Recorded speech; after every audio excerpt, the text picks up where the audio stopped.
চলুন আমরা জেনে নিই এই সপ্তাহে জাতক জাতিকাদের রাশিফল কেমন যেতে চলেছে। আমরা প্রথমেই জেনে নেব মেষ রাশির জাতক জাতিকাদের কেমন যেতে চলেছে। ব্যবসায়ীদের জন্য লাভের ইঙ্গিত রয়েছে এবং পারিপার্শ্বিক বিষয়ে ধৈর্য ধরুন। বৃষ রাশির জাতক জাতিকাদের যেতে চলেছে দাম্পত্য জীবনে কিছু ভুল বোঝাবুঝি থাকলেও মাসের শেষের দিকে ওটা সলভ হতে চলেছে, সাথে ভ্রমণের একটি যোগ দেখা দিয়েছে। মিথুন রাশির জাতক জাতিকাদের যেতে চলেছে প্রেমের দিক থেকে কিন্তু ইতিবাচক দিক রয়েছে, তবে খরচাটা একটু এড়িয়ে চলবেন। মকর রাশির জাতক জাতিকাদের যেতে চলেছে সহকর্মীদের সহযোগিতা পাবেন কর্মক্ষেত্রে, তবে স্বাস্থ্য নিয়ে কিন্তু অবহেলা করলে হবে না। সিংহ রাশির জাতক জাতিকাদের যারা স্টুডেন্ট আছে তাদের জন্য কিন্তু ইতিবাচক দিক রয়েছে এবং যারা দাম্পত্য সম্পর্কে আছে তাদের ক্ষেত্রে রোমাঞ্চ বাড়বে। কন্যা রাশির জাতক জাতিকাদের কিন্তু খরচার দিকটা এড়িয়ে চলতে হবে এবং পেটের সমস্যার দিকে একটু নজর রাখতে হবে। তুলা রাশির জাতক জাতিকাদের আর্থিক বিষয়ে কোনো কিছু সিদ্ধান্ত নেওয়ার আগে কিন্তু ভেবে নেবেন, তবে প্রেমের ক্ষেত্রে স্থিতি দিক আসবে। বৃশ্চিক রাশির জাতক জাতিকাদের আত্মবিশ্বাস বজায় রাখলেই কিন্তু সাফল্য আসবে, তবে পারিবারিক বিষয়ে একটু সতর্ক রাখবেন।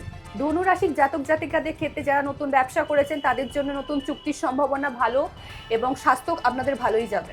মকর রাশির জাতক জাতিকাদের জন্য চাকরি ক্ষেত্রে পদোন্নতির সম্ভাবনা রয়েছে, তবে দাম্পত্য জীবনে পারস্পরিক বোঝাপড়া বাড়বে। কুম্ভ রাশির জাতক জাতিকাদের ক্ষেত্রে কর্মক্ষেত্রে নতুন প্রকল্প দেখা দিতে পারে, তবে মানসিক চাপ এড়ানোর জন্য বিশ্রাম নিন। তো এবার আমরা চলে আসবো সর্বশেষ রাশি মীন রাশির জাতক জাতিকাদের ক্ষেত্রে আর্থিক উন্নতির সম্ভাবনা থাকলেও খরচার দিক এড়িয়ে চলবেন, স্বাস্থ্য সম্পর্কে সচেতন থাকুন। তো ততক্ষণ পর্যন্ত সবাই সুস্থ থাকবেন, ভালো থাকবেন এবং নেক্সট সপ্তাহে রাশিফল জানার জন্য আমাদের ভিডিওটি ফলো করুন।